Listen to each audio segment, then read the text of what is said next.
Tinapos ng defending champions Ateneo de Manila University ang 6-game winning streak ng De La Salle Lady Spikers sa pagtatapos ng first round of eliminations ng UAP Season 77 Women's Volleyball Tournament.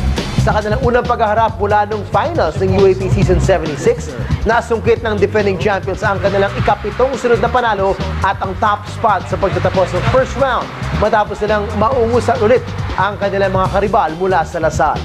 Kalalaro lang ng Ateneo noong Sabado pero hindi nila ininda ang kanilang back-to-back schedule para talunin ang La Salle in 5 sets, 25-22, 25-27, 16-25, 25-14 at 15-9.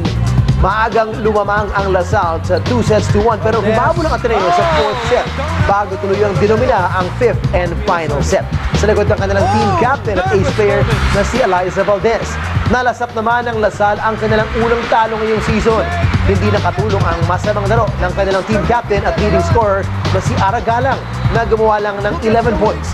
Samantala, hindi man maganda ang kanilang naging simula ngayong season, unti-unti nang umakyat sa standings ang National University Lady Bulldogs. Hawak na ng NU ang 3rd spot sa overall team standings matapos talunin ng Adamson Lady Falcons in 4 sets, 25-17, 25-16, 22-25 at 25-19. Nanguna para sa Lady Bulldogs si Jaja Santiago na gumawa ng 26 points, kabilang na ang 21 kills.